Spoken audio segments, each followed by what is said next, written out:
Welcome to the Silksong Beast Crest Deep Dive. In this series, we'll be analysing every crest and uncovering all the numbers from DPS and range to knockback and recoil, and every bit of info you could ever want to know in between. And with that said, let's jump straight in.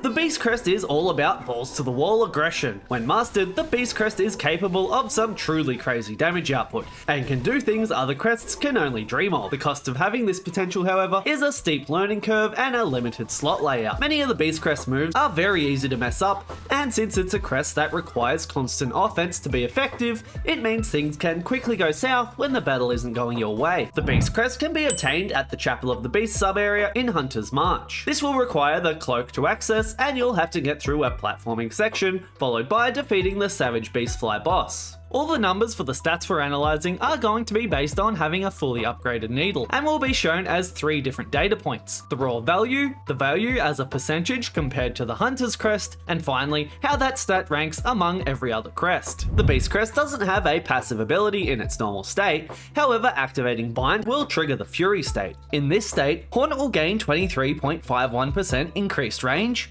22.66% increased attack speed, and 25% increased needle damage, as well as the ability to bypass block stances, shields, and armor. This effect lasts 4.7 seconds and can be extended by hitting an enemy, which will extend the duration by 1 second for the first hit, 0.5 seconds for the second hit, and 0.25 seconds for the third hit, for a maximum of 6.45 seconds. Taking damage during this state will reduce the duration by 2.35 seconds instead. Being in the Fury state changes almost every statistic we would normally measure in these deep dives. Every hitbox is altered, the swing times change, the range changes. It essentially becomes a crest of its own looking at the numbers alone. And it's for this reason we'll be counting this as its own crest in almost every category. So for each stat, we'll be going over the base Beast Crest and then again for the Fury State Beast Crest. The Beast Crest has a range of 202 pixels, and while that is 8% more reach than the Hunter's Crest, it still only places 6th overall. Once in the Fury state, however, this is boosted by around 23%, getting to 249.5 pixels, making it the 3rd highest range crest overall. Although the furthest point of the hitbox is super low to the ground, which is not always the best. As for the area of the hitbox, the Beast Crest sits right in the middle of the pack, ranking number 4 overall. It gets a huge 40% boost to hitbox size when in the Fury state, giving it the biggest hitbox in the entire game by a huge margin, beating 2nd place, which was the Reaper Crest, by another 25%. The Beast Crest takes 0.39 seconds to complete a swing, which is only 5% faster than the Hunter Crest, but that is still enough to make it the 3rd fastest needle swing overall. Jumping into the Fury state will boost this by 18%, shaving off 0.072 seconds per swing, almost enough to usurp the Wanderer Crest's place at the top with 0.318 seconds between swings. There is a 0.036 second delay between starting an attack and the hitbox becoming active, and this is somewhat improved when in the Fury state, going down to 0.31 seconds, snagging it 3rd place overall. One of the few stats that remain the same between normal and Fury mode is the Hitbox Linger, which stays at a constant 0.116 seconds, tying with itself for 5th place. The Beast Crest already takes 3rd place for attack speed in the base form, able to achieve 2.56 attacks per second, which is marginally better than the Hunter Crest. And of course this gets turbocharged in the Fury state, hitting 3.14 attacks per second, only 0.19 seconds less than the Wanderer's Crest. The Beast Crest is nothing special when it comes to DPS, having a similar output as the base Hunter Crest. However, once you trigger Fury mode, with its bonus attack speed and 25% needle damage increase, things start to get spicy,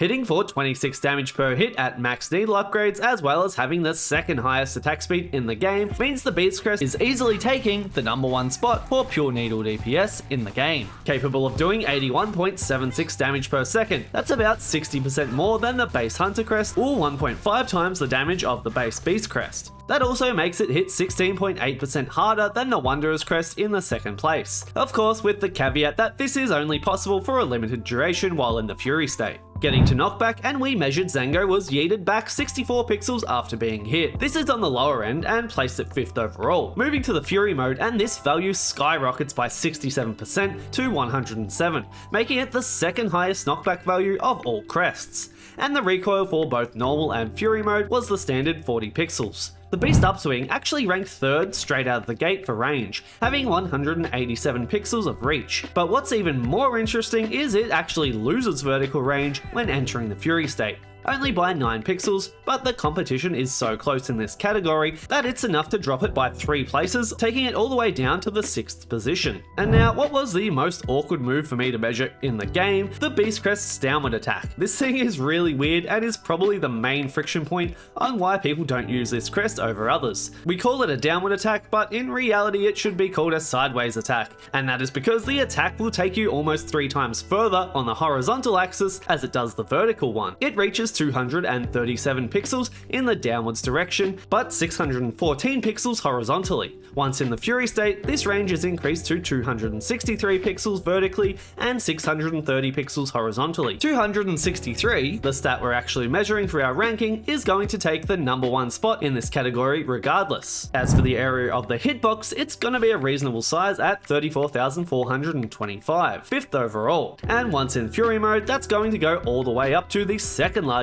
in the category at 56,854. That's 700% more area than the Hunter's Crest. The Beast Crest sprint attack has a range of 667, including the leap, putting it at the number 3 spot for range straight off the bat. It's one of the cool looking sprint attacks, however, it can be fairly hard to get used to due to the huge wind up and distance covered before the needle hitbox actually comes out, taking just under 1/5 of a second. And it's because of this you'll often collide and take damage with an enemy before getting the attack off unless you've spaced it out correctly. It also doesn't really have a great synergy with its own down attack, unlike almost every other crest. It's not impossible to combo, but certainly not as brainless as the others. Moving on to the Fury version of this, and we see a marginal increase in range, taking it to 690 and elevating it to the 2nd overall spot. Onto the needle strike damage, and it too suffers a similar issue as the sprint attack, in that having a large dash component can make it difficult to aim. Nothing that can't be overcome with practice, but it's still worth mentioning. At base, this is only going to hit for 52 damage, which is on the weaker side of the needle strikes.